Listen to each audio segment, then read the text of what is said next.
Making a box is relatively easy, but making a box for a loved one could be struggling.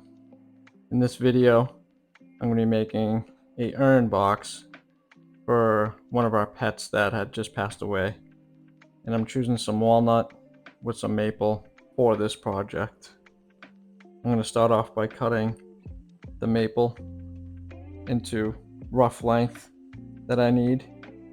And then I'm going to just make sure I've got enough pieces for the tops and sides, and if I want any type of figure or anything to be showcased on the front, those pieces all together. I'm not really worried about grain matching or anything like that.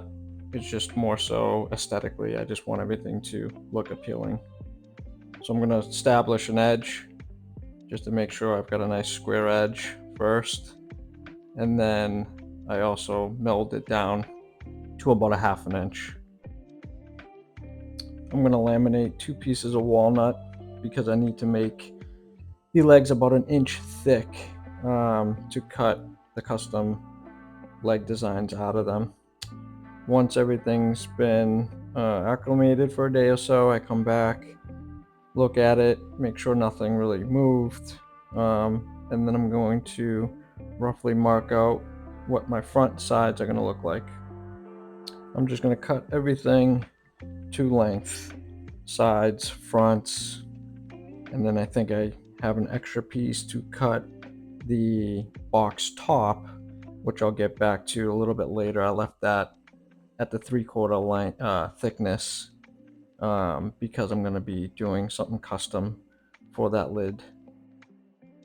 At this point, I'm just cutting the sides, making sure everything's all good, do a little dry fit, make sure aesthetically it's about the same length or width and height that I want. I'm just gonna figure out where I need to cut my rabbets. So I'm choosing to cut a rabbet joint into this box as opposed to going traditional, 45-degree corners or anything like that. So I'm roughly marking the height of the table saw to make sure I'm going to be okay cutting half of the length and the height. And I'm just using a sacrificial piece that I had extra to just see if everything fits right before I go live with everything.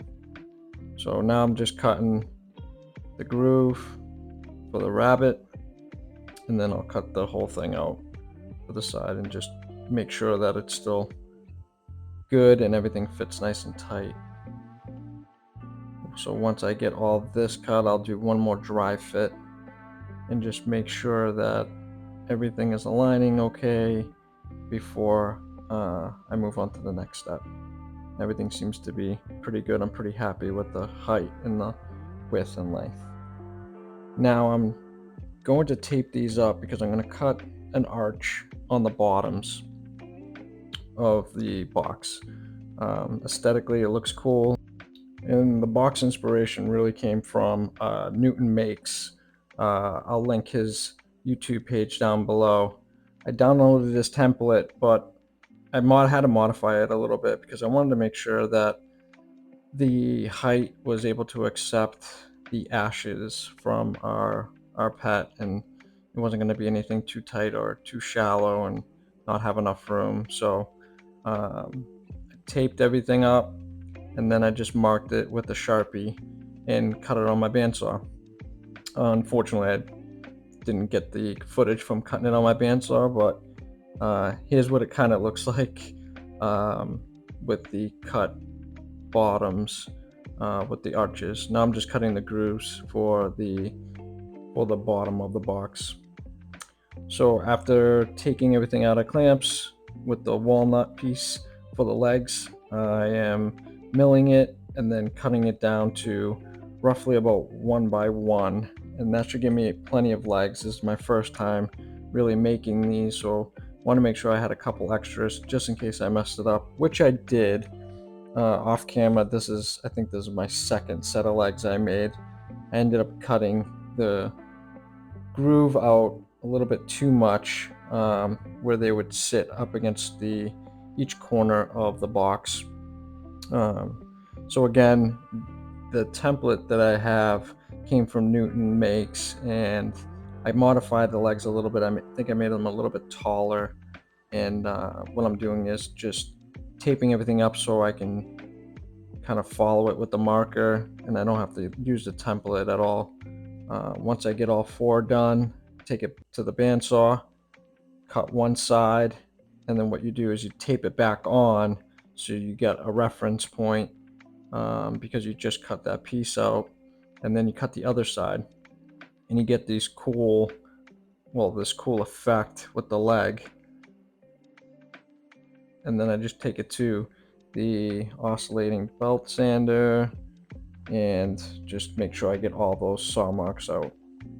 Now it's time to cut my bottom of the box, and my bandsaw is kind of underpowered, so I had to take some of it off with the table saw so it didn't have to get bogged down.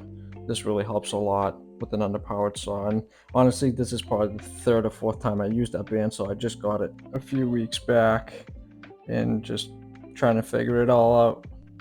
So once everything's cut and milled, now I can do a dry fit, make sure everything fits nice and tight, and I don't have any issues before glue up. Dry fit's the way to go, just to make sure everything's good. Using pieces of tape to hold everything together is always key.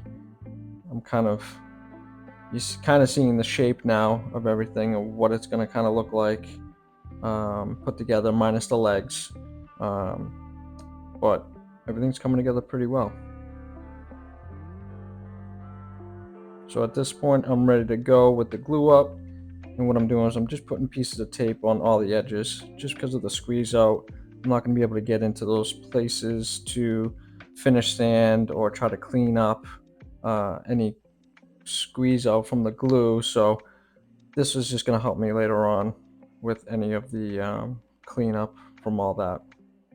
So once I get everything glued up, ready to go, I can clamp everything together with these Pony Jurgensen adjustable clamp. They really work out well for these types of projects. Once everything's done and dry, now I can put my legs on. Tape's going to be the main holding for this in the beginning, but then I realized that I probably want them a little bit tighter and just make sure I don't have any loose ends once I glue everything up.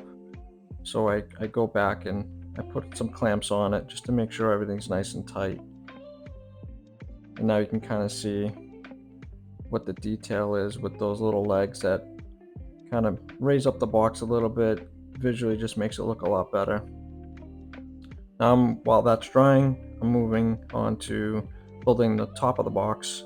And what I'm doing is I'm creating a tongue and groove, because I'm going to be adding just a walnut detail around the edge of the top of the cover for the box. So I'm just cutting the grooves on all 4 sides, and you'll see kind of like what the edge of the box looks like. And then I'm going to just dry fit it.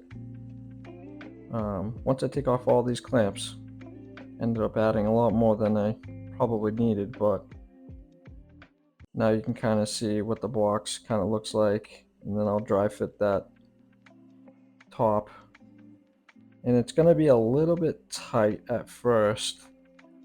You can kind of see, you can almost pick it up, and that's okay, but I ended up going back and just sanding it just a little bit. I didn't want it to be super tight.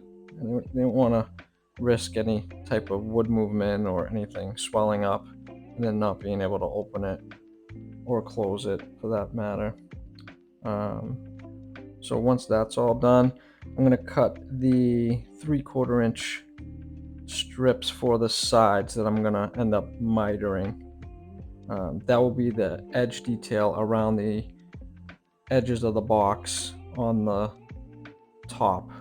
I probably struggle the most cutting 45s on my little DeWalt table saw, but visually I usually just mark everything 45 so that way I can actually see it and make sure I'm cutting it.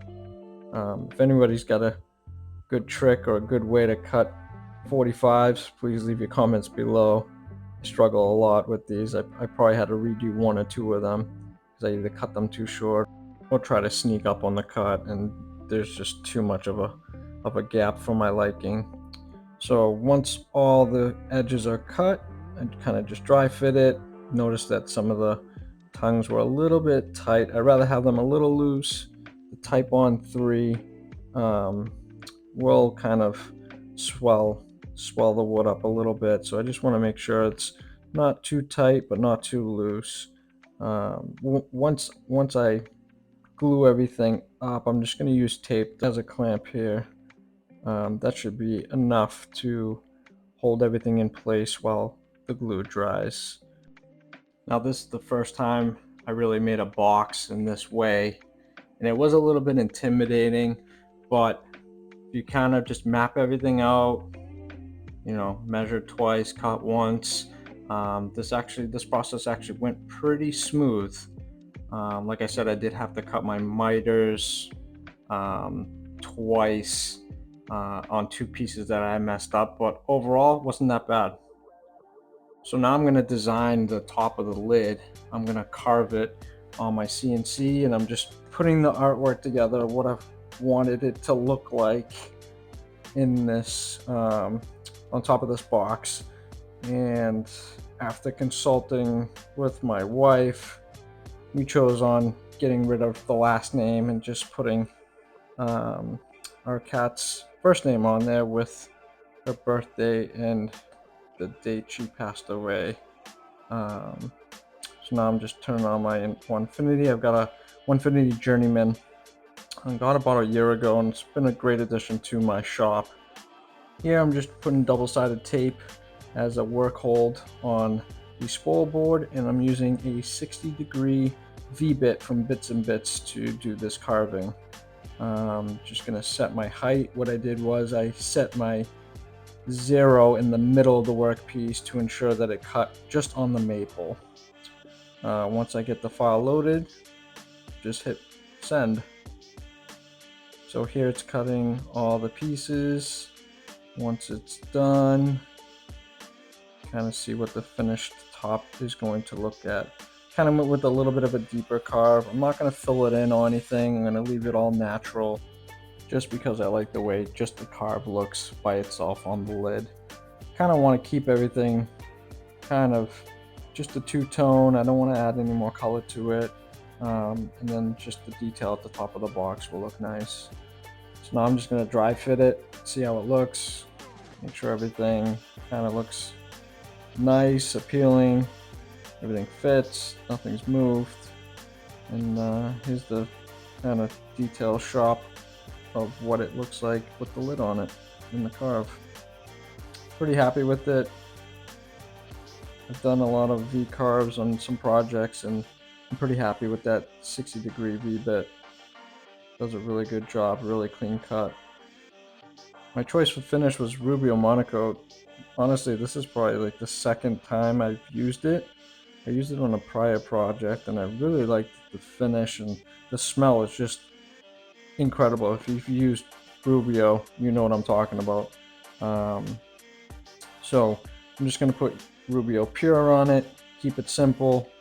I'm going to do one coat all the way around, start with the bottom, and then I just used a white applicator sponge. I forget which grit they say it is, but that seems to really get into all the pores and kind of get all the little nooks and crannies of the box. Once that's all dry, just go back and just buff it off, make sure get all the excess off, don't get any dry spots, and then I'll set that aside and work on the top of the lid next, and I'll work from the inside to the outside. I really like the way the Rubio comes out on the walnut. It might yellow the maple slightly. I don't mind the color. Some people don't like the way it yellows it, but I don't mind it too much. This isn't going to be like in the sun or any direct exposure to sunlight most of the time, so I'm not going to be too worried about it hueing the color. But here's a shot of what it looks like all done and all buffed out, and yeah, I'm pretty happy with it. If you made it this far, um, thank you, I appreciate it. And his couple shots of the finished piece.